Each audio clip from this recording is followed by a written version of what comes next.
What's up, fuckers? How are y'all getting on? Sorry I haven't been online too much in the last couple of weeks. It's been all go, go, go, go on the fucking Hamley side of things. First of all, I better start off with the most important thing. My brother Christy and Sammy and his girlfriend Sammy just welcomed the newest addition to the family, Mia, my beautiful niece, my godchild. I'm over the moon, absolutely over the moon at the birth as the whole family. Um, she's beautiful. She is the most perfect thing I've ever seen, and it's all. I just been all the time. All I've been doing is working. I want to see the baby. Well, besides that, we've also, as of Monday, I know 5 weeks off smoking, and feeling a lot more energetic and feeling better about life. And the other big news is myself and Shona also bought a house last week. So, it's like everything's been go go go this year. We've started off in 2018 has been is the first month. The first month is gone by in the blur. I mean, like we applied for the mortgage, we got the mortgage, we looked at the house, we fell in love with the house, and then we bought the house, and then my baby girl was born, Mia, and I'm only back to work the last 2-3 weeks now, but everything is fine ahead. It's fantastic. So basically, as I said, as of Monday, I'm 5 weeks off the cigarettes, which is I'm quite happy with. No intentions on going back. I'm not so much like the last 2 weeks. I haven't really even been getting the cravings so much. I was getting them terribly on like on a Friday, but not so much anymore. Like I think the worst part is behind me now at this stage. So the next thing tomorrow. Myself and Shona were talking a couple of weeks ago, and I turned 30 last June, and I've no driver's license. I've never needed to drive a car. I've always lived in the city, or either in the city centre or close to the city centre. So I've always either been able to walk, which I enjoy, or I've gotten a bus, or all my friends ended up driving. So it's never been the case that I needed to drive. But now that I'm 30, and because we are moving outside Limerick City, we're moving out to West Limerick. It's becoming a necessity now where I will learn I need to know how to drive. So we were sitting back a couple of weeks ago. It was a Friday night because we don't really go out so much anymore because obviously all the saving and stuff.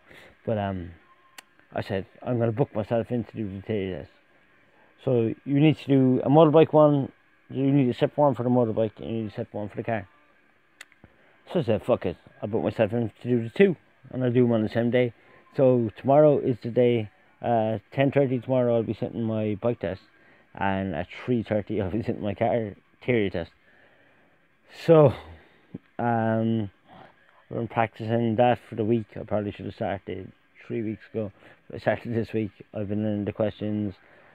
And it's tough going because, I mean, like some of the questions, like the majority of the stuff is common sense.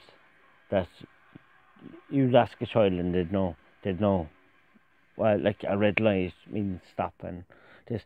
But then there's certain questions where I honestly believe they shouldn't be part of the theory test. Like, they're asking you, like what parts, like for example, for the motorbike, what is the left hand lever over here called, or what's the switch long, like I know them because I've driven up with bikes. But imagine if you're someone who has never driven a bike, who is just who is seeing a bike and say, I want to go away and learn how to drive a bike. So obviously if you want to learn how to drive a bike, you need to do the theory test because you can't go away and get lessons unless you have your theory test.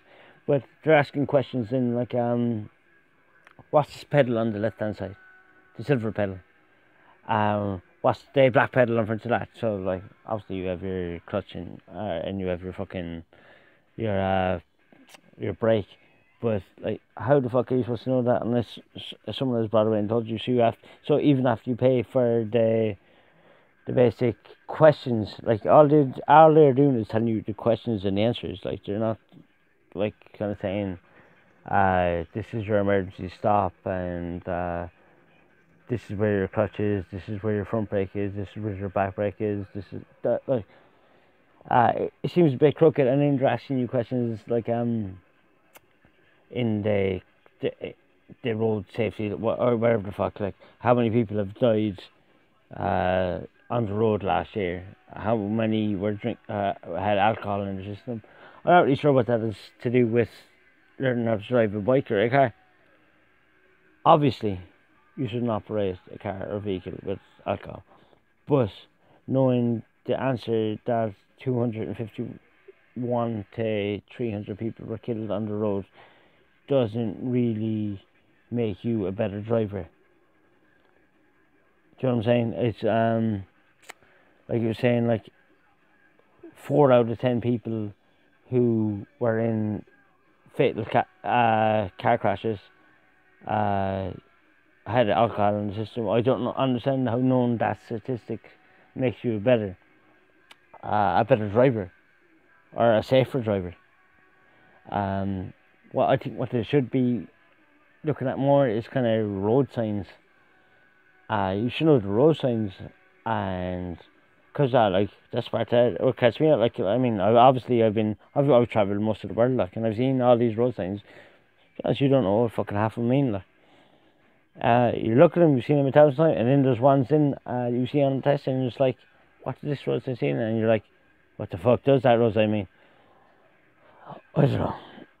To be honest, it seems like a bit of a fucking money racket, especially when you look back a couple of years, and I'm not talking 1,000 years ago, I'm not even talking 50 years ago. I'm pretty sure it's probably the generation before us, probably in the 70s, where if you wanted a driver's lessons, you just fill out a form and sent away for it in the post.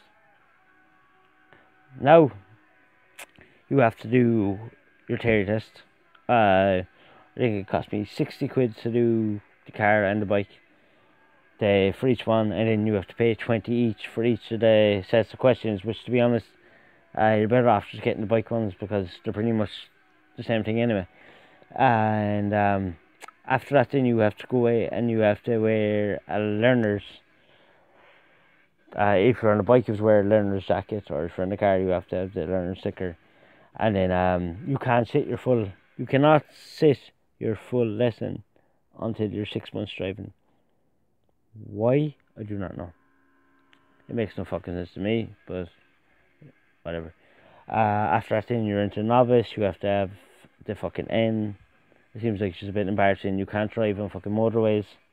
Also, another question, heads up. You can't drive on motorways if you are a learner driver. To be honest, the whole thing seems a bit fucking ridiculous to me. I do agree that people should know the rules of the road before they take the road, but I think the system that's set up at the moment to get people on the road is all about money. Like, I mean, they should probably bring this in schools, like as they do in the States. We have what do they call it? Something ed, fucking. But they teach them from 16 years old on how to operate a vehicle. Like in school, you have to go in Ireland. You obviously have to pay for this. You pay for that. You pay for that. If you fail, grand, you have to wait another 5 weeks, and then take it all up again. And then you've gone this joke route of the fucking insurance. So like I really wanted to go on a bike. That's been my dream my whole life. I want to be sitting on a fucking bike and riding around. But obviously it makes more sense in this country to have a car, because for probably at least half of the year, it's not good conditions to operate a bike. Because, I mean, you've icy roads. It's February now, and the chances are it could snow tomorrow. Like, and I mean, we're in spring. But if you're looking to insure a car, and I've already been on to 4 companies, and they've said, we're not going to insure you, you've no road experience. As I said, I'm 30. But that doesn't matter. It's, I'm a male and I've no road experience. They don't want to give me a quote. So, and even the guys who I've been talking to on the phone have just said, look, your only option is to go out to the ombudsman, and he'll have to go back to one of the, say you have to get 3 letters from 3 companies to say they will not insure you, and the ombudsman will go and get you, make one of the 3 give you a quote, but they can quote you anything they like, it doesn't matter. Like for a 1 litre, and I was actually talking to a guy today, he said for a 1 litre car he was quoted €6,000. I'm not sure if that's a fact, but to be honest, the guy I was talking to, I believe it. So, I mean, how can you fully expect as a grown man? I mean, a lot of people say when you're scrambling, you're young and you can go on your mother's or father's insurance.